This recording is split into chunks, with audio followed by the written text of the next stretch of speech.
Stool मतलब potty में blood आने के कई रीज़न हो सकते हैं, जैसे कि पेट या आंत का इन्फेक्शन या इंजरी, फिशर, या फिर मोस्ट कॉमन रीज़न हेमोरॉइड्स या पाइल्स। इनमें फ़र्क करने के लिए आपको ये देखना होता है कि ब्लड पॉटी में मिक्स होकर आ रहा है या फिर साइड में लग करके। अगर मिक्स होकर आ रहा है तो ये पेट या आंतों का एक इन्फेक्शन या इंजरी हो सकता है, मेजर प्रॉब्लम भी हो सकती है। और अगर आपके साइड में लग करके, स्टूल के साइड में लग करके ब्लड आ रहा है तो फिर ये मोस्ट प्रोबेबली पाइल्स ही हैं या फिशर भी हो सकता है। पाइल्स के बारे में आज हम बात करेंगे।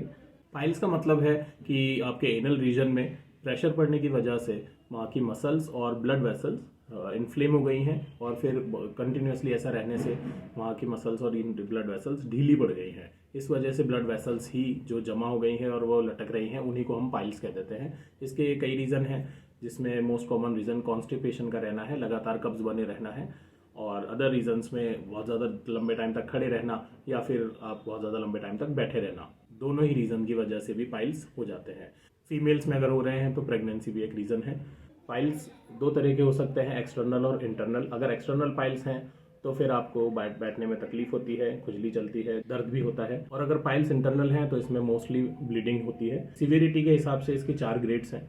फर्स्ट ग्रेड के अगर पाइल्स हैं तो इसमें 2-4 बूंद आपको ब्लड की नज़र आती है और 1-2 दिन में अपने आप ठीक हो जाते हैं। सेकंड ग्रेड के अगर आपको पाइल्स हैं तो फिर इसमें ब्लड भी थोड़ा ज़्यादा आता है, पेन भी हो सकता है, हीलिंग का इसका टाइम बढ़ जाता है, थोड़े से आपको डाइट पे फोकस करना पड़ता है और कुछ दवाइयों की ज़रूरत भी पड़ती है। और अगर थर्ड ग्रेड के आपको पाइल्स हो गए हैं तो ये पाइल्स बाहर लटक करके आ जाते हैं और जो है इसको आपको उंगलियों से पुश करना पड़ता है तभी ये अंदर जाते हैं, और इसमें दवाइयाँ और डाइट दोनों पे आपको अच्छे से फोकस करना पड़ता है। टाइम ड्यूरेशन भी हीलिंग का ज़्यादा हो जाता है। और अगर आपके पाइल्स फोर्थ ग्रेड पे पहुंच गए हैं तो फिर इसमें ये उंगलियों से पुश करने पर भी अंदर नहीं जाते हैं और इसका एक लौता इलाज सर्जरी ही बचता है, जिसमें आपको इसको रिमूव कर दिया जाता है। अगर आपको इस तरह की कोई परेशानी है और आपके भी स्टूल में, पॉटी में ब्लड आ रहा है तो आप ओएसिस आ सकते हैं और मुझसे कंसल्ट कर सकते हैं। Thank you.